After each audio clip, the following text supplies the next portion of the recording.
Hello, I'm Marco from Kaspersky. I decided to take a bit of a more general approach. That's why also the title is Noise and Signals. So we're walking through some, from my perspective, interesting things, and I hope you enjoy it as well. First of all, that's the only slide for that. I'm with the Global Research and Analysis team. I'm heading the European part. Our core competence basically is we're doing investigations and research into APTs, targeted attacks, highly sophisticated attacks. So all kind of, I would say, the fun stuff, right? And that's all what we're doing mostly. We're also looking into technologies and stuff like that. And out of that, I give you some insights. Before we start, I was thinking before, is that loud enough? Okay, because here I don't have a monitor. One thing which I find interesting is that people, especially in IT, are very creative. I mean, most of the people in my team are creative, have creative interests. Some do, besides that, deep tech stuff, also video production, photos, all kind of art, music. So am I. I also enjoy that stuff, which brings me back the connection as well with science fiction. Maybe some of you like Doctor Who. Who does? Someone likes Doctor Who? Ah, good. You know, the original episodes were released in 1963. That's, of course, long before when I was born. And I guess true for many of you. But the interesting fact is not Doctor Who itself, but something which happened in 1958. And that is also kind of a core of this idea for giving this talk. So what happened in 1958? In UK, the so-called BBC radio workshop was created, where crazy people, interesting people, highly intelligent people, like Delia Derbyshire, Daphne Oram, which were very famous for very new kind of electronic music. We're talking about 1958. At that time, there were no synthesizers. There were no electronic music equipment at all.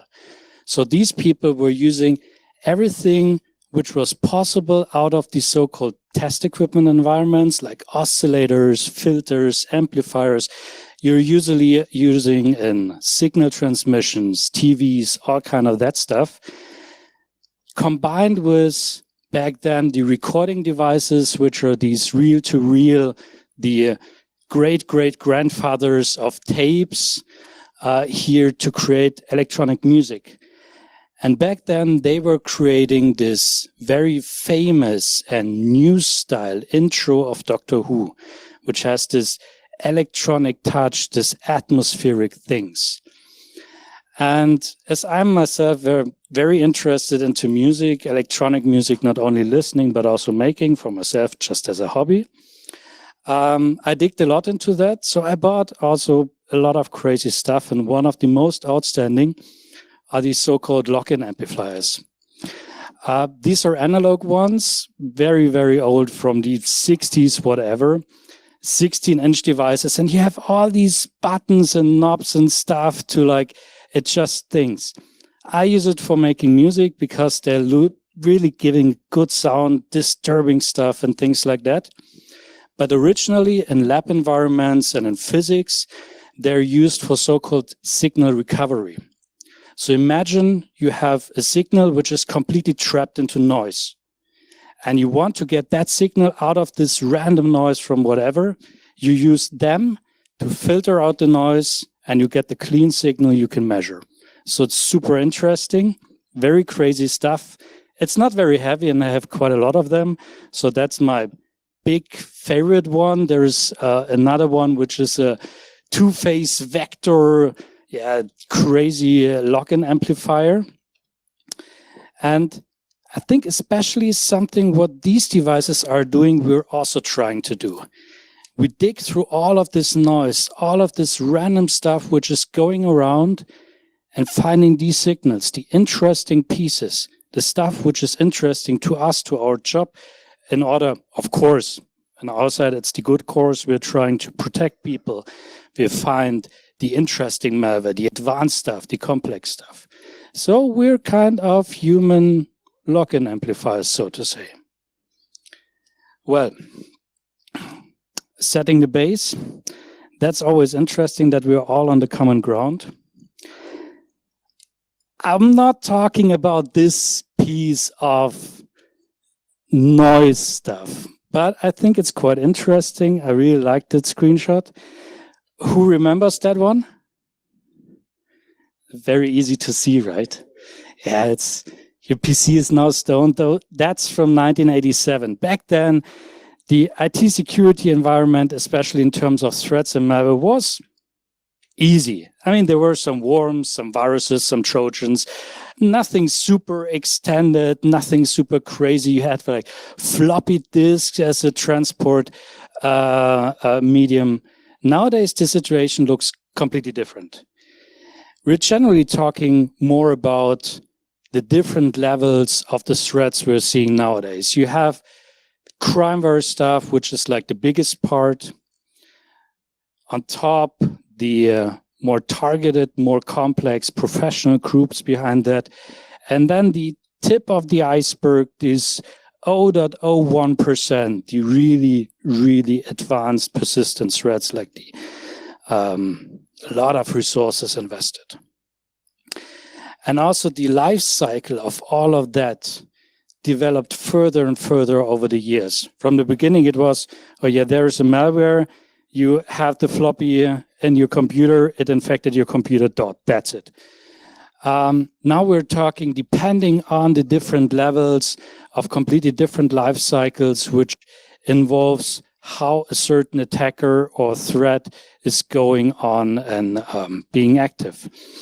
You have the full cycle taken on by the more advanced actors in this field, and then just a few certain steps for the commodities threats, because the time of investment, the resources you're investing in, is a measurement as well in terms of like the complexity, the targeted kind of stuff on these threats. But let's dig through some noise. I was thinking starting first with IoT and embedded stuff, because it's quite an interesting topic. I'm not talking about hacking the next webcam or the next router or whatever, but really trying to have a bit more focus on the intelligence side of things and observations. We have internally a very huge, not internally, but externally, but it's a project we're doing, a huge sensor network of honeypots, globally distributed everywhere. And this just gives you a brief overview about the amount of traffic we're getting into. We're talking here in the millions range, right? So 4 million, more sometimes 7 million of hits, of malicious hits on our sensors. They're completely passive, so it's not that they're actively trying to gather something, it's just passive censoring. And even with that, you have these numbers. So it's a lot of noise, right? Same for samples. That's the amount of unique, based on SHA-256, unique samples coming in per day. You have like usually 100, that's okay. Sometimes you have these spike. That was also interesting for me when I created this graph. But you have these certain timeframes, especially where new modifications are introduced or new attack methods are tried out because some new vulnerabilities, some new credential leaks or whatever happened, which are then incorporated into these more automated attacks. So the question is, we're of course not interested in just the 1 billionth version of Mirai. That's okay for detection, but we're looking on the more interesting stuff. And especially in this field of IoT and embedded, what can we get out of there? There are very few interesting examples, not few, many.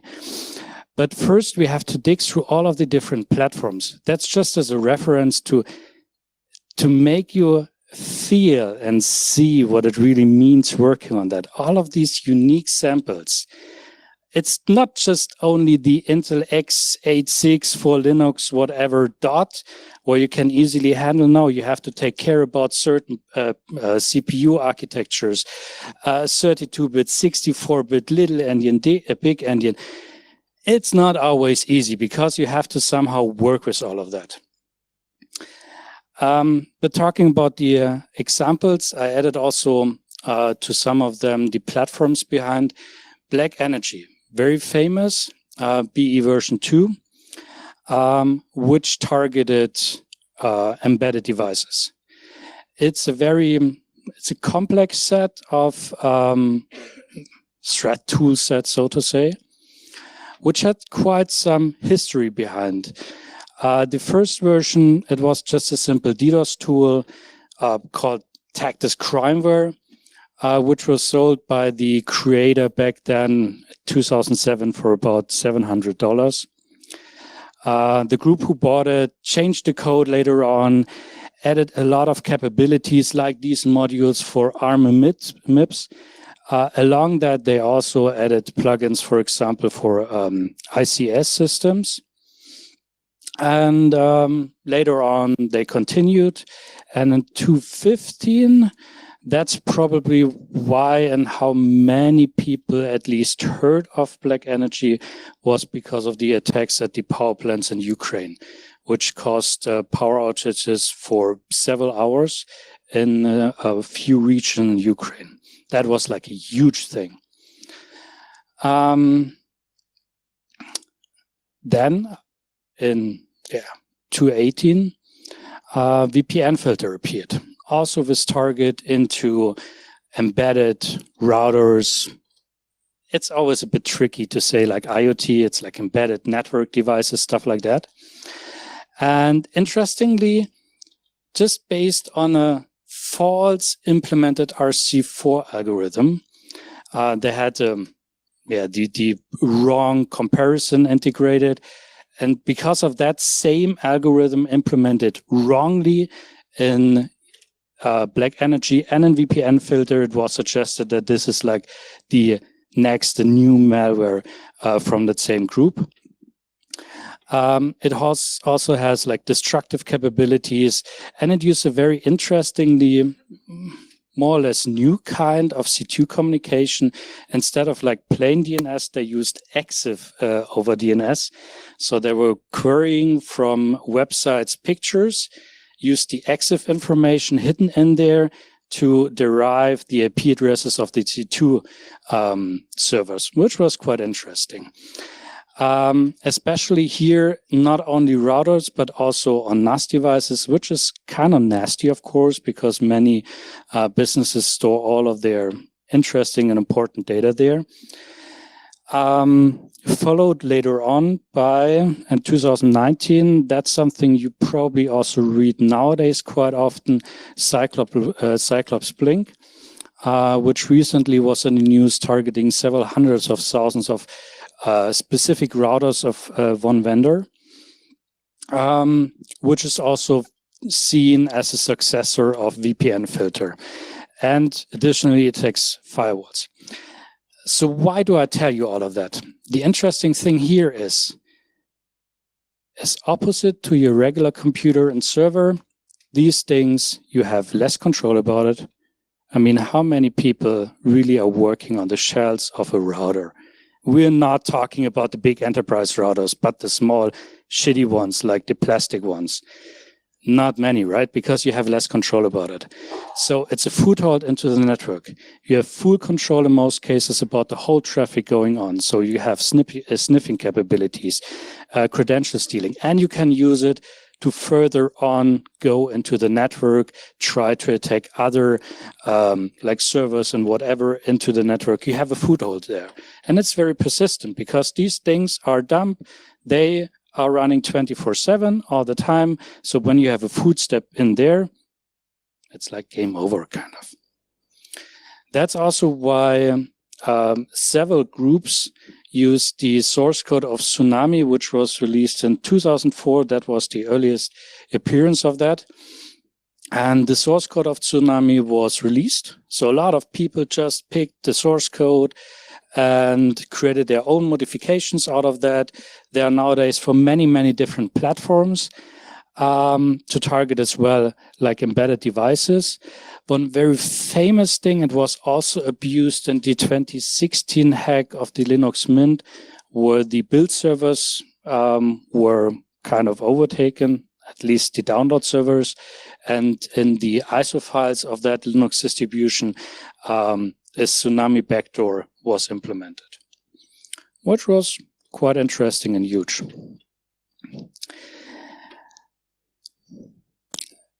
Which brings me to the next step, of course.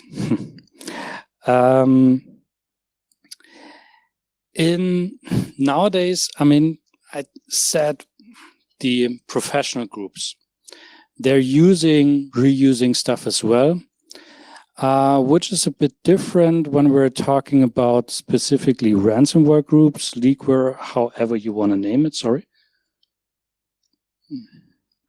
The air is a bit dry. But ransomware itself, it's nothing new, even though we see nowadays a lot of techniques which are completely like interesting. I have a few examples of that as well. Back in 1989, that was probably, or it was the first kind, so to say, ransomware. That's how old this history of that stuff is. And from my perspective, it's always interesting to look a bit back and see developments and the history, because sometimes it helps you understand the reality and nowadays and how things are developing and are.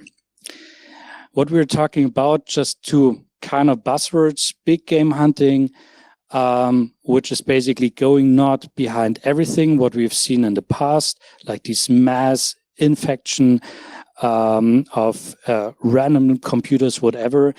These groups nowadays are more targeted, are more interested to go behind the interesting stuff where the people really have a pressure to pay, or where there's juicy data which can also be leaked.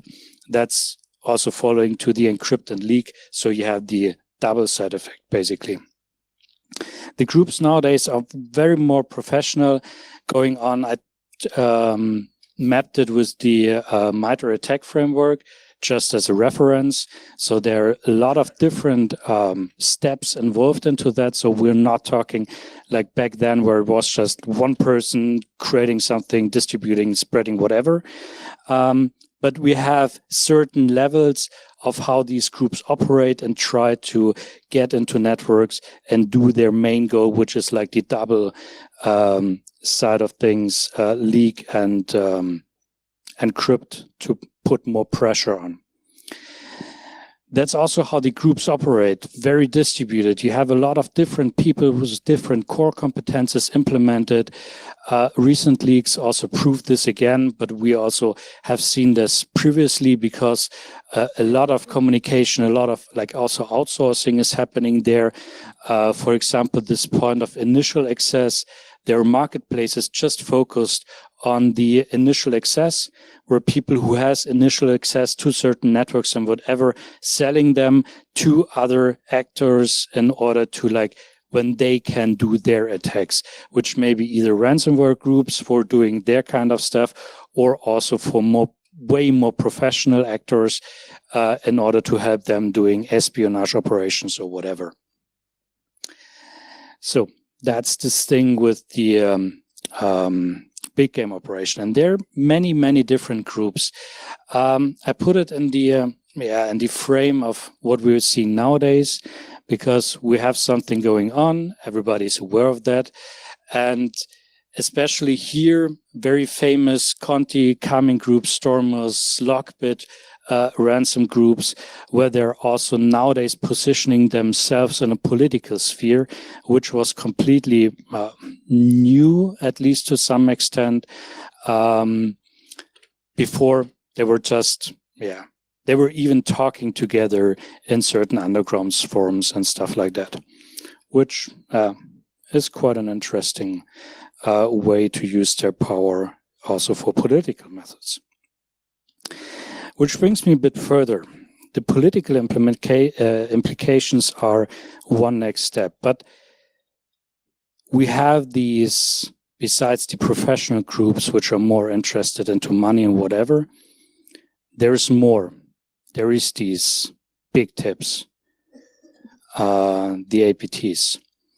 And before we dig into that a bit more, some background. There are different kind of operations which were going on, which we have observed, which we have investigated, besides the espionage attacks, which is very common level in that area, also certain cyber sabotage operations, and of course mass manipulations, what we're also seeing nowadays.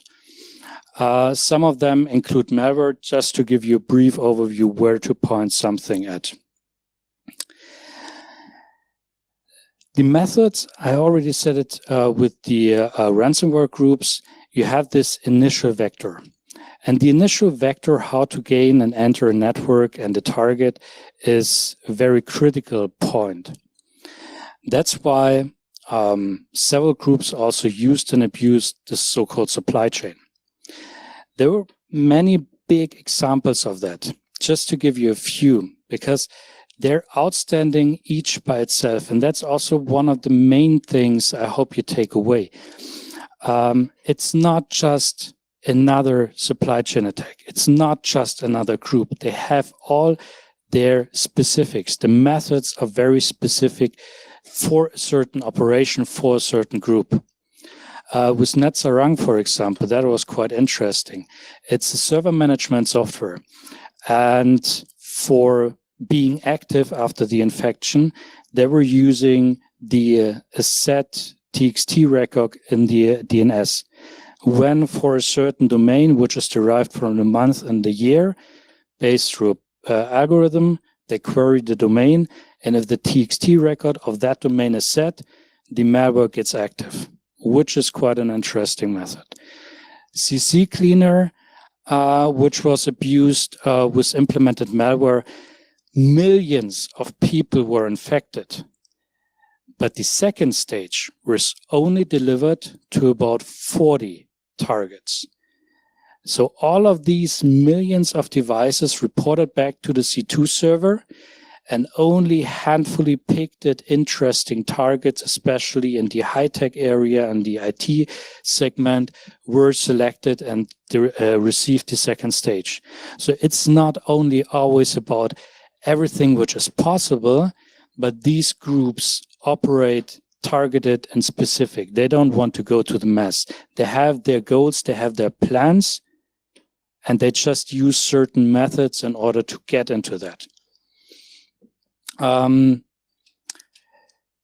NotPetya, that's an interesting part because that was a very destructive one. NotPetya was this first observed as a ransomware, which later out turned that it's not a ransomware, but a wiper. Crystal Finance Finance Millennium development thing, which delivered SOIS and ransomware. Interesting, I said, I have a few examples, just to give you an overview that there are different things. Havix was distributed through Trojanized installers, targeted ICS systems. Shadowhammer abused the ASUS Live Update utility. Xcode, that was a very, very nasty one, because when you were infected with that and you were using Xcode, for example, for development, of course, for iOS apps, during the compilation only, you couldn't see the source code in Xcode. During the compilation, the malicious code was injected into the build app. So you had no control about it. You couldn't see it. It was not in your source code, project files, whatever. And one of the biggest ones, or probably the biggest one, definitely was SolarWinds, where this server and infrastructure management system was abused to deploy malware.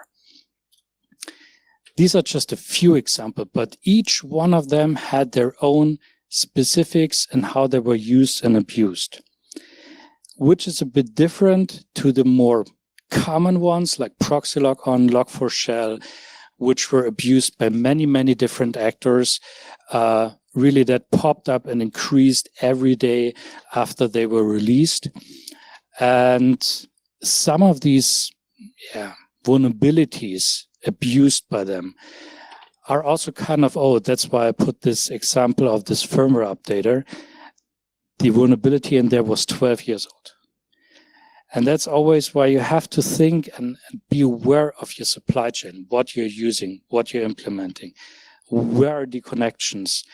There isn't 100%, so just think about that.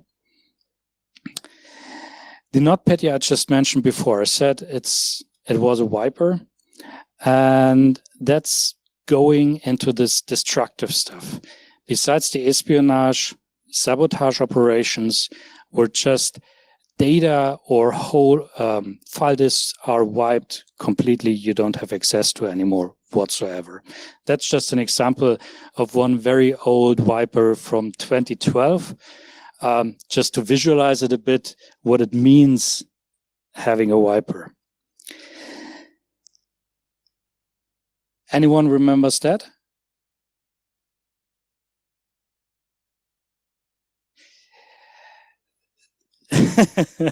So that's basically a YAR rule with the matches of the similarity between Black Energy kill disk wiper and the NotPetya, which I just mentioned before. So we also have links there. You see this throughout the whole presentation. I always show sometimes some links between things I mentioned because that's interesting. Learning from the past and seeing certain developments, matches, similarities in order to also do kind of technical attribution and dig more into this whole operation, which is probably going on. NotPetya especially was quite interesting, which is shown here in this IDA screenshot, where basically the ID, when you have a ransomware, you get an ID. This ID is used for encryption. You have to give it to that group in order to get like the decryption key. And NotPetya tried to implement basically the same. Therefore, most of the people first thought that it's just another ransomware account, so to say. But the ID and the comparison was completely random, so there was no way at all in the world, no way to do any kind of decryption later on again. So it was a wiper. Nowadays, if you just follow the news a bit, so I also added this, what's happening right now, we're just popping up a lot of new wipers being active in certain regions, especially in Ukraine. And even though there are just so many different new names, each one has very specific abilities. They're not related to each other. They don't share like the code and how things are wiped. So for example, WhisperGates overwrites the MBR, overwrites files. Hermetic Viper has a very complex NTFS parsing implemented and also first tries to fragment the data. So usually on Windows, you do defragmentation in order to like have all the files be kept together under blocks.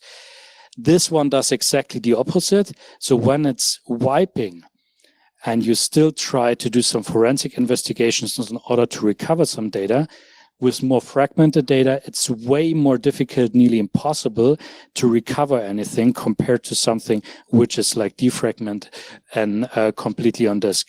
Isaac Viper overwrites disks with random data. This one focuses more on files.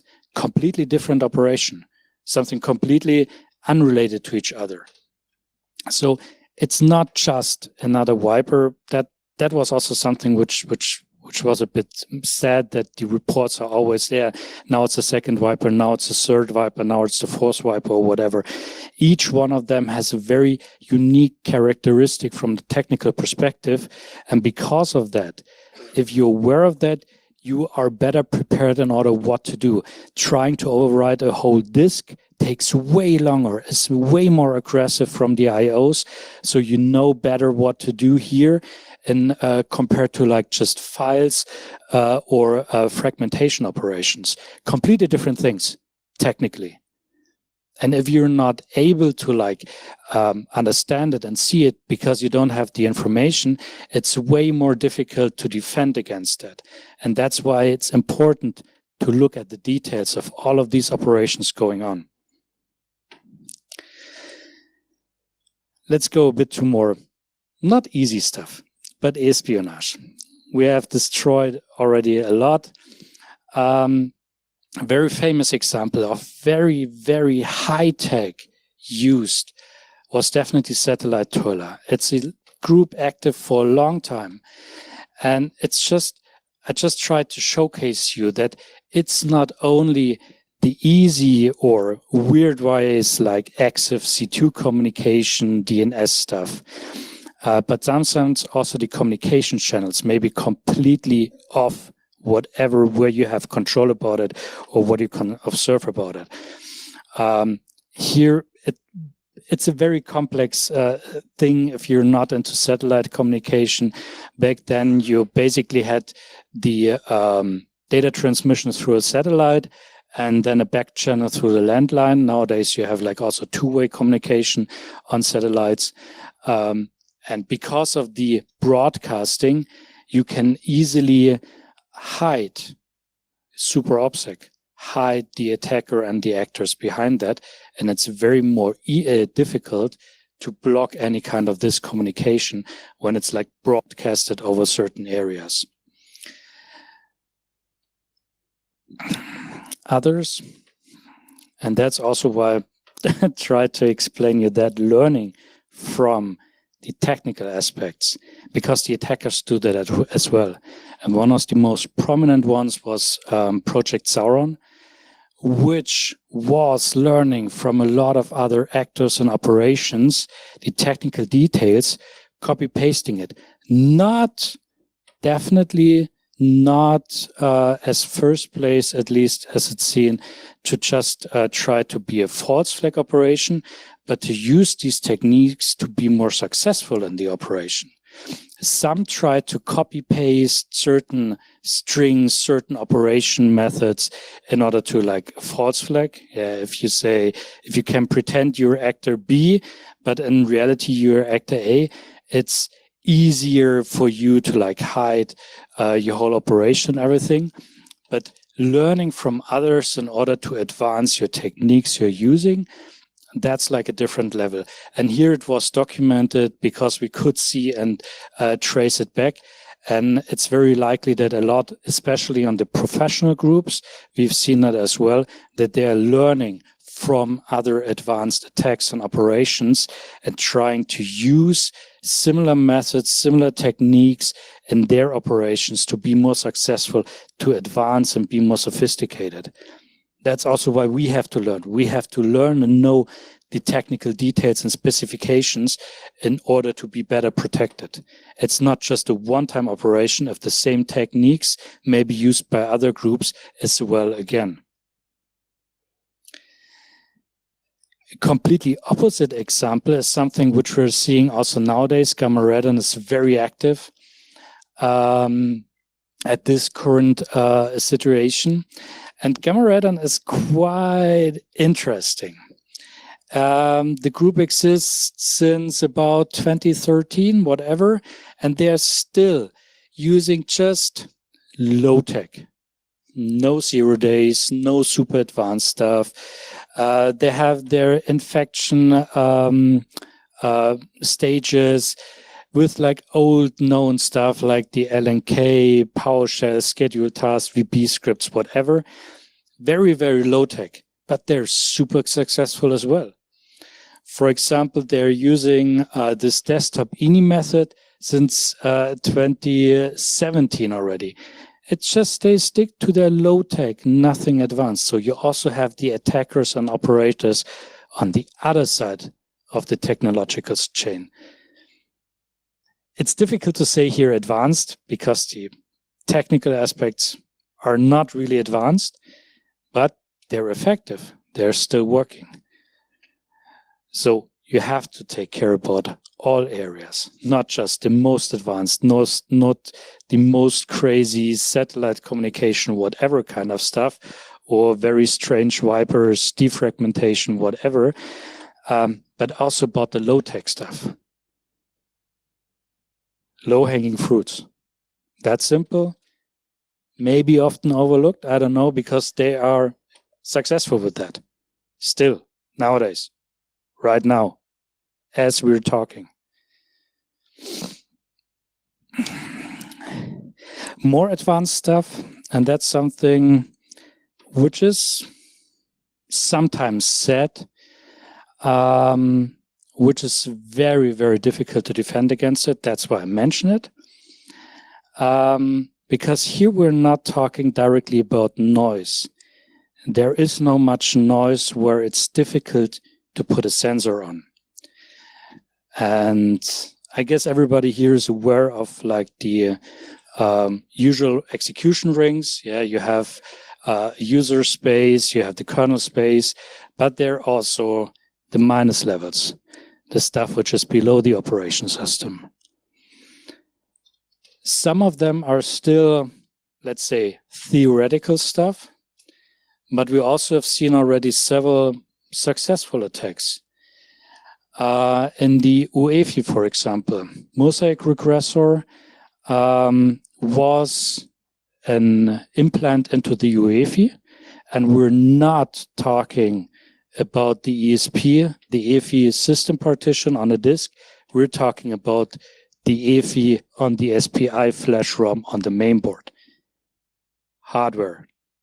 You can reinstall, you can change the disk whatsoever, as long as you have this mainboard, the stuff is there. That kind of stuff.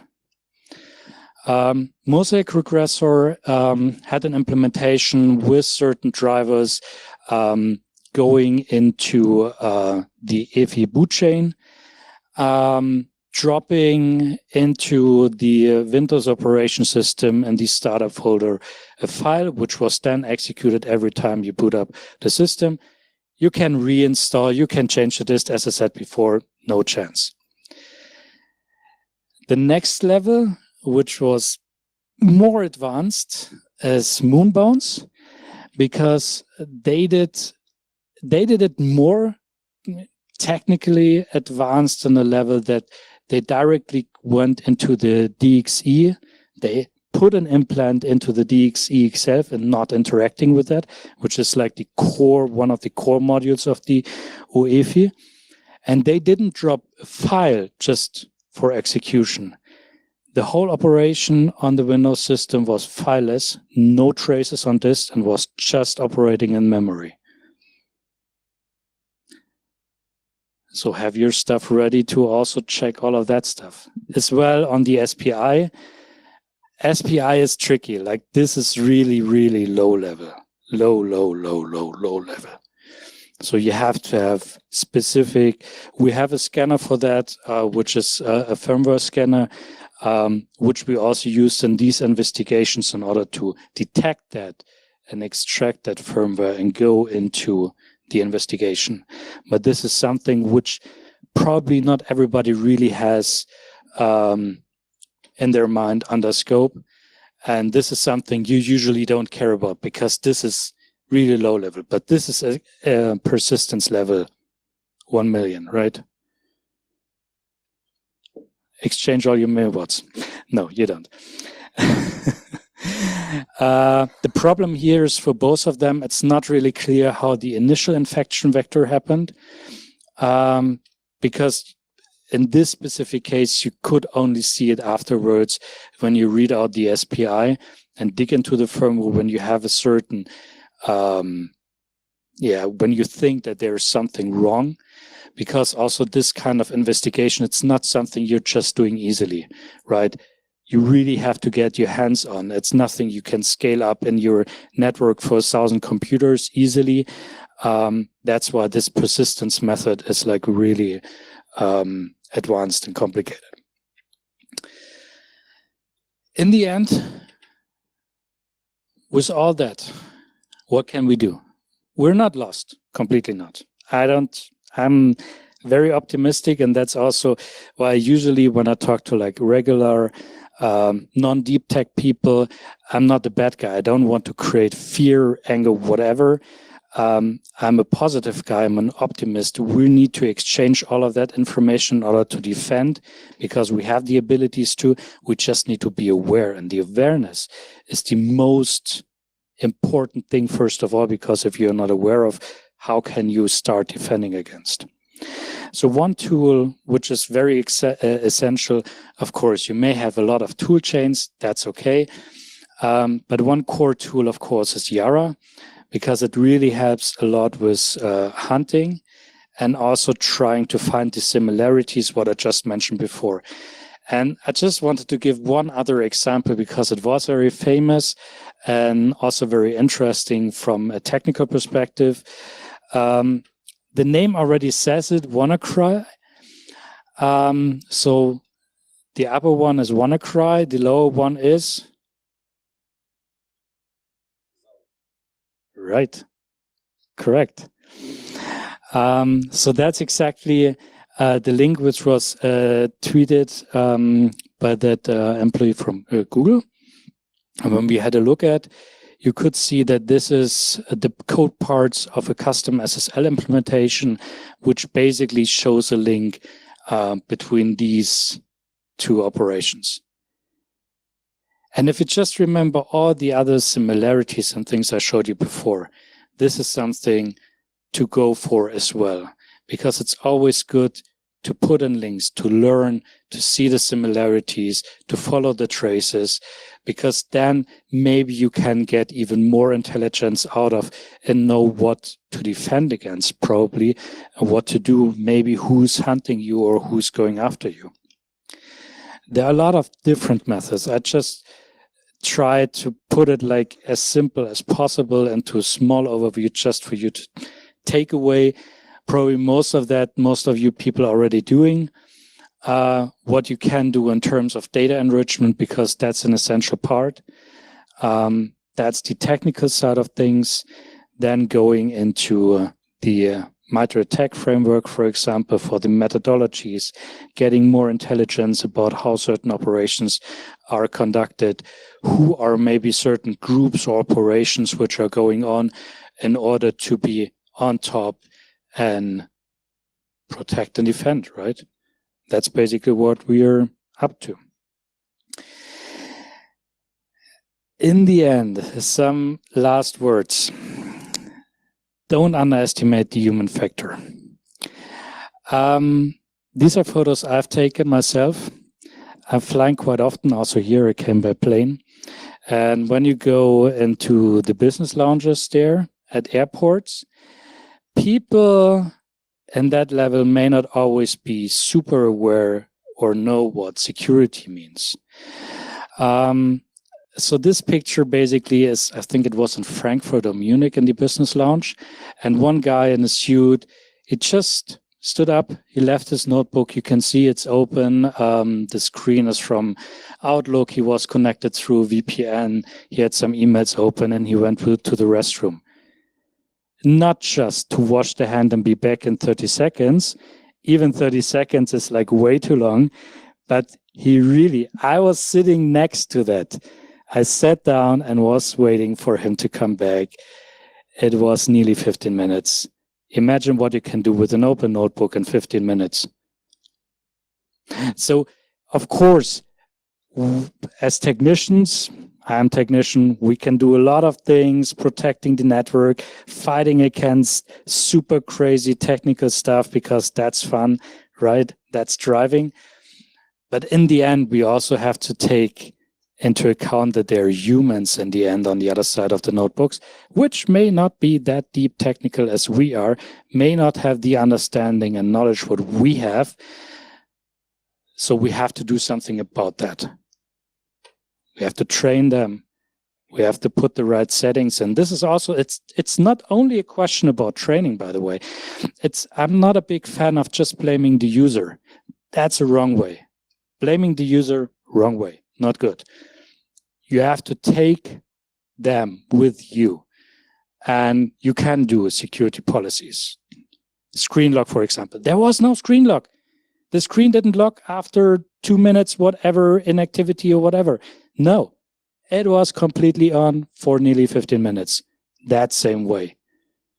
It's not only a problem about user, it's a problem about wrong security policies as well.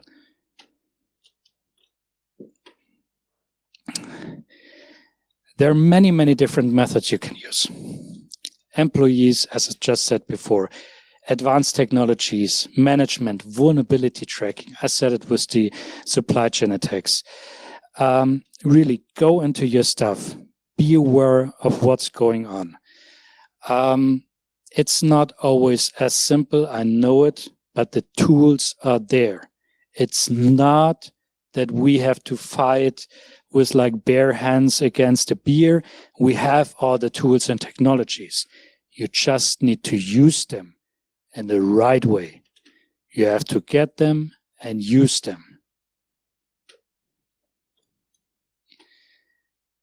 Next time, maybe I'm talking about some other devices I have at home. I have a huge rack full of that. And if you liked it, please follow me on Twitter. If you have any questions here, or I'm still down at the, we have a booth. I'm around there, outside, whatever. Feel free to ping me. Thanks. And so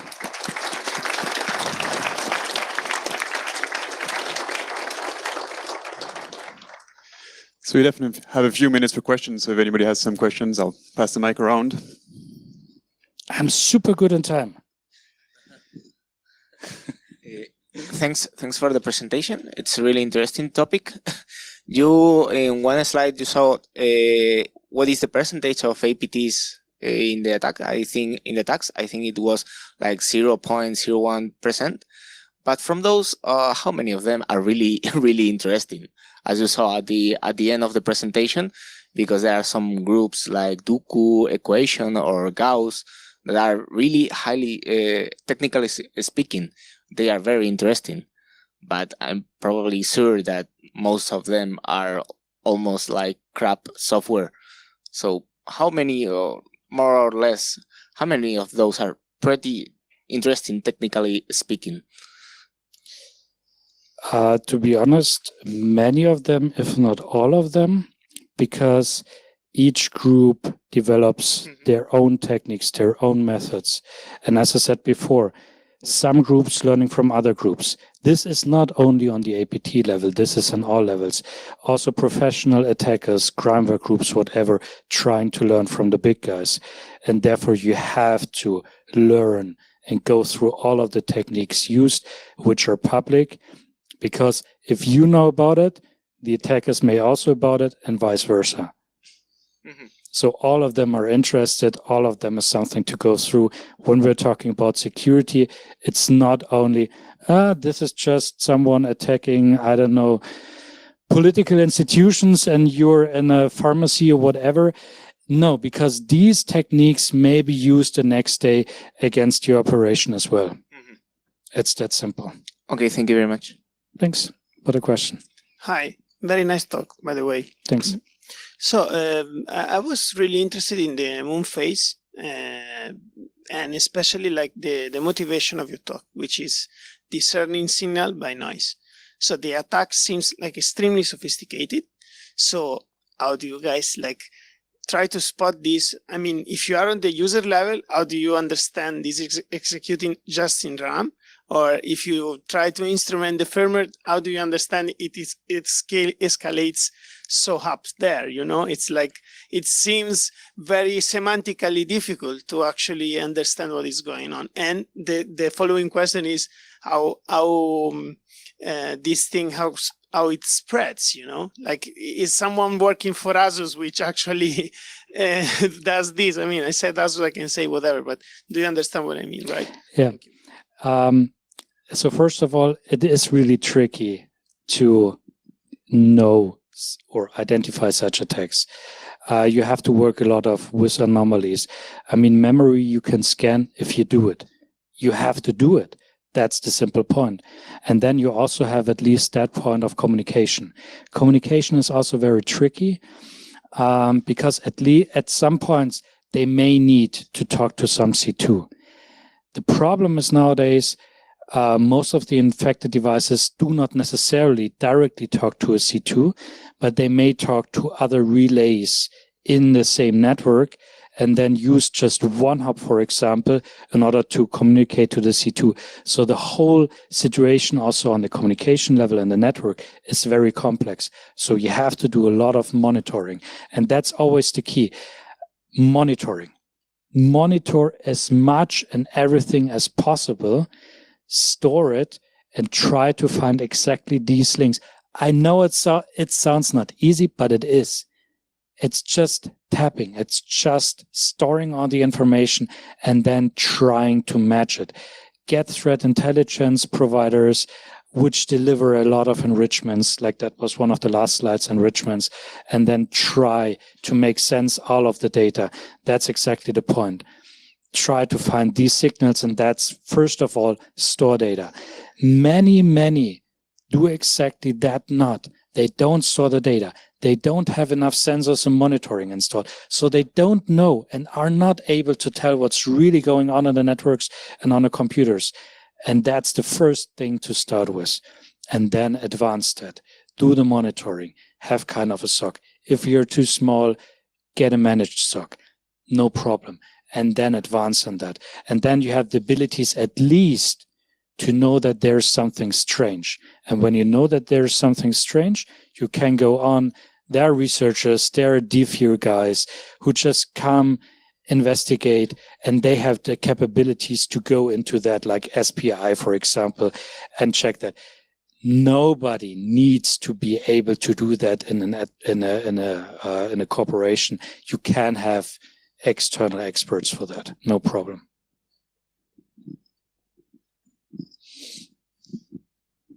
Other questions? Find me later if you have any. Exactly. It's another round of applause for Marco. Thanks.